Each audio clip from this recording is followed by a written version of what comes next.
मध्य प्रदेश 13 जून 2020 शनिवार। मध्य प्रदेश की आज की ताज़ा खबर। दोस्त स्वागत है आपका हमारे यूट्यूब न्यूज़ चैनल में और मैं हूं आपका होस्ट दोस्त कुलदीप पांडे। दोस्तों आज की इस वीडियो में हम बात करने जा रहे हैं मध्य प्रदेश की आज की ताज़ा खबर के विषय में जो निकल के आ रही है दिनांक 13 जून 2020 शनिवार से। कौन कौन सी खबरें हैं, क्या है पूरी जानकारी जानने के लिए इस वीडियो को अंत तक अवश्य देखें।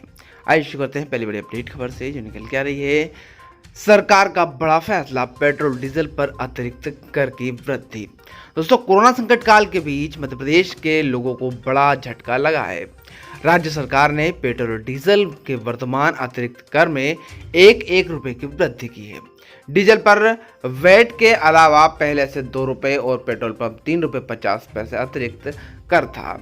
अब यह शनिवार से 3 रुपए और 4 रुपए 50 पैसे हो जाएगा। कोरोना काल के दौरान राजस्व संग्रहण में आई कमी के कारण सरकार ने यह बड़ा फैसला लिया है। दरअसल आर्थिक तंगी से जूझ रही सरकार को कोविड-19 वैश्विक महामारी के कारण राजस्व संग्रहण में आई कमी का भी सामना करना पड़ रहा है, जिसके चलते सरकार ने पेट्रोल डीजल के वर्तमान अतिरिक्त कर में एक रुपए की वृद्धि कर दी है। वाणिज्यिक कर विभाग द्वारा जारी आदेश अनुसार यह वृद्धि 13 जून से प्रभाव में आ जाएगी। इसके फलस्वरूप पेट्रोल एवं डीजल के दामों में एक रुपए की वृद्धि हो जाएगी। पहले डीजल पर वैट के अलावा 2 रुपए और पेट्रोल पंप 3 रुपए 50 पैसे अतिरिक्त कर वृद्धि था। वृद्धि के बाद अब डीजल पर अतिरिक्त 3 रुपए और पेट्रोल पर 4 रुपए 5 पैसे रुपए हो जाएंगे। आइए बढ़ते हैं आगे, बात कर लेते हैं अगली बड़ी अपडेट खबर की जो निकल के आ रही है। एमपी में महिलाओं के बाद अब शिक्षकों की भी शराब बेचने लगाई ड्यूटी। तो शराबी दुकानों पर महिला पुलिसकर्मियों की ड्यूटी लगाए जाने के बाद अब शिक्षकों की ड्यूटी पर बवाल मच गया है। अब सागर में पॉलिटेक्निक कॉलेज के शिक्षकों की शराब दुकानों पर ड्यूटी लगा दी गई है। कॉलेज की ओर से बाकायद कलेक्टर आबकारी का हवाला देते हुए शिक्षकों के नाम के साथ आदेश जारी कर दिया गया है। मामले सामने आने के बाद बवाल मच गया। इस पर कांग्रेस ने सख्त ऐतराज जताया है। विरोध के बाद कलेक्टर द्वारा शिक्षकों की ड्यूटी के आदेश निरस्त करने की जाने की भी खबर प्राप्त हुई है। कांग्रेस के वरिष्ठ नेता और पूर्व मंत्री सज्जन सिंह वर्मा ने ट्वीट कर शिक्षकों की शराब दुकानों पर ड्यूटी का विरोध किया। उन्होंने ट्वीट पर दुकानों पर बैठाने से भी तुम्हारा पेट नहीं भरा और अब शिक्षकों को शराब की दुकानों पर बैठा रहे हो। इससे ज़्यादा शर्मनाक और निंदनीय प्रदेश में कुछ और नहीं हो सकता। जनता ही जल्दी ही इस सत्ता के नशे को उतारेगी। बता दें कि इससे पहले आबकारी विभाग ने शराब दुकानों पर महिला पुलिसकर्मियों की ड्यूटी लगाई थी, जिसको लेकर काफ़ी बवाल मचा हुआ है। इस बीच शिक्षकों की ड्यूटी भी शराब बेचने के लिए लगाई गई है, तो एक बार फिर सियासत तेज हो गई है और कांग्रेस इसको लेकर सरकार की घेराबंदी कर रही है।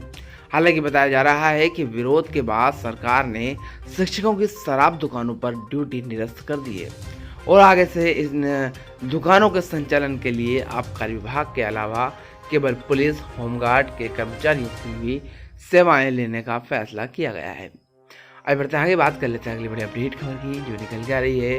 कोरोना ने टाला मध्य प्रदेश की इस विधानसभा सीट का उपचुनाव। दोस्तों आपको बता दें कि मध्य प्रदेश में कोरोना संकट के बीच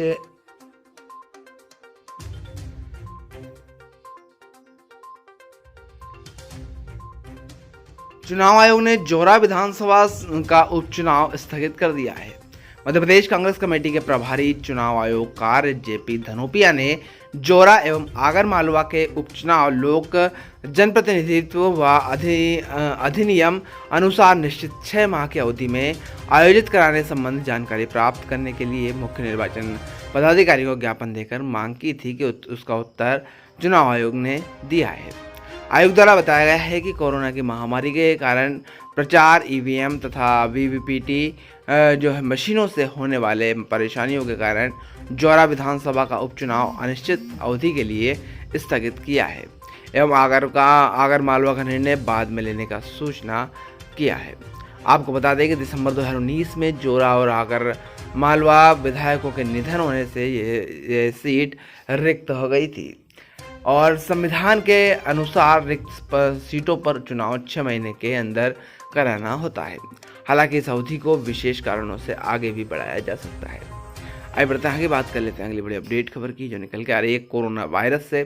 भोपाल में कोरोना बेकाबू, इंदौर में सुधार, जानिए कहां पर क्या हालत है। दोस्तों, मध्य प्रदेश में कोरोना संक्रमितों के मामले थमने का नाम नहीं ले रहे हैं। वहीं राजधानी भोपाल में हालात बेकाबू हो चुके हैं। यहां लगातार कोरोना विस्फोट हो रहा है। लगातार बड़ी संख्या में नए मामले सामने आ रहे हैं। पिछले 24 घंटों में भोपाल में 70 नए मामले सामने आए हैं। इसको लेकर भोपाल में कुल संक्रमितों की संख्या 2082 हो गई है। प्रदेश में 202 एवं नए पॉजिटिव मामले दर्ज किए गए हैं। संचालनालय स्वास्थ्य सेवाएं मध्य प्रदेश द्वारा जारी कोरोना वायरस मीडिया बुलेटिन के मुताबिक पिछले 24 घंटों में 6406 सैंपल की जांच की गई है, जिसमें से 39 रिजेक्ट हो गए हैं। वहीं 6204 सैंपल नेगेटिव और 202 सैंपल पॉजिटिव निकले हैं। प्रदेश में अब तक कुल संक्रमित लोगों की संख्या 10,443 हो गई है। पिछले 24 घंटों में कोरोना से 9 मरीजों की मृत्यु के साथ कुल मृतकों की संख्या 440 हो गई है। वहीं 159 मरीज डिस्चार्ज किए गए हैं, जिन्हें मिलकर अब तक 7,201 मरीज स्वस्थ हो चुके हैं। प्रदेश में एक्टिव मरीजों की संख्या 2,802 हो गई है और भोपाल में 70 लोग, इंदौर में 50 और जबलपुर में 15, ग्वालियर में 16 और उज्जैन में 10 नए कोरोना पॉजिटिव प्राप्त हुए हैं। आइए बढ़ते हैं आगे, बात कर लेते हैं अगली बड़ी अपडेट खबर की जो निकल के आ रही है। मध्य प्रदेश में बस ऑपरेटरों की सरकार को चेतावनी, मांगे न मानी तो 16 जून से करेंगे आंदोलन। तो सरकार और बस ऑपरेटरों के बीच फंसे टैक्स माफी के पैंच में पूरे प्रदेश के हजारों कामगार पीस रहे हैं। यात्री बसों का संचालन न होने की वजह से बसों में ड्राइवर, कंडक्टर, क्लीनर से लेकर हमाल एवं एजेंटों के सामने भूखा मरने की नौबत आ गई है। इसी के से नाराज एजेंटों, हमालों और ड्राइवर कंडक्टरों ने शुक्रवार को बैतूल में कलेक्ट्रेट पहुंचकर अपनी पीड़ा बयान की। इन कामगारों ने मुख्यमंत्री को ज्ञापन भेजकर उनकी मदद की गुहार लगाई है। लॉकडाउन और उसके बाद बस संचालन के बंद होने से बेरोजगार हुए ये लोग कलेक्ट्रेट पहुंचे और सरकार से मांग की है कि सरकार उन्हें 3 महीने का राशन और खाते में 10-10 हज़ार रुपये की रकम उपलब्ध कराए। इन कामगारों ने चेतावनी दी है कि सोमवार तक उनकी मांगों पर फैसला नहीं लिया गया तो वे 16 जून मंगलवार को जिले भर के कामगारों को इकट्ठा कर जिला मुख्यालय पर अब बड़ा आंदोलन शुरू करेंगे। बस ऑपरेटरों से जुड़े इन कामगारों को कांग्रेस संगठन ने भी सहयोग का भरोसा देने के हुए आंदोलन से जुड़ने की हिमायत की है। कर्मचारियों का कहना है कि इस बेरोजगारी से तंग होकर उनके एक साथी की मौत हो गई है और उनके परिवार भूखमरी का सामना कर रहा है। बता दें कि अनलॉक 1 में सरकार ने बस ऑपरेटरों को 50% सवारी के साथ बसों का संचालन की अनुमति दे दी है, लेकिन बस ऑपरेटर इसे घाटे का सौदा बता रहे हैं। उन्होंने लॉकडाउन अवधि का रोड टैक्स माफ करने की मांग की है, लेकिन इसे अब तक ना माने जाने को से पूरे प्रदेश में यात्री बसों के पहिए थमे हुए हैं। आइए बढ़ते हैं आगे, बात कर लेते हैं अगली बड़ी अपडेट खबर की जो निकल के आ रही है। जीएसटी काउंसिलिंग की बैठक में नरोत्तम मिश्रा ने की केंद्रीय मंत्रियों से चर्चा, क्षतिपूर्ति फंड में ऋण देने की मांग। दोस्तों, लॉकडाउन के बाद goods and service tax counselling की पहली बैठक शुक्रवार को वीडियो कॉन्फ्रेंसिंग के जरिए हुई। केंद्रीय वित्त मंत्री निर्मला सीतारमण की अगुवाई में जीएसटी काउंसिलिंग की बैठक वीडियो कॉन्फ्रेंसिंग के जरिए हुई, जिसमें राज्यों के वित्त मंत्रियों ने शिरकत की। मध्य प्रदेश के गृह एवं स्वास्थ्य मंत्री डॉक्टर नरोत्तम मिश्रा ने इस बैठक में शामिल हुए।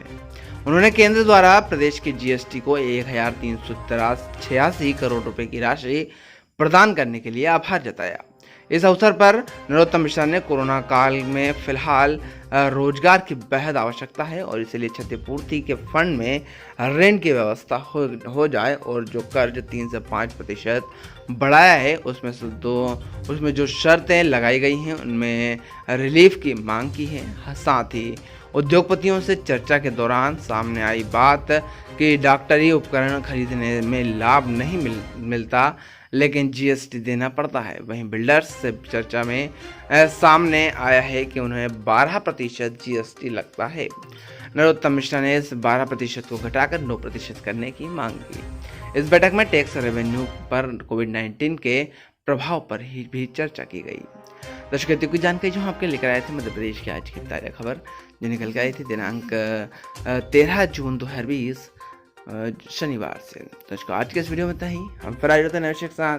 जब तक के लिए जय हिंद, जय भारत, वंदे मातरम।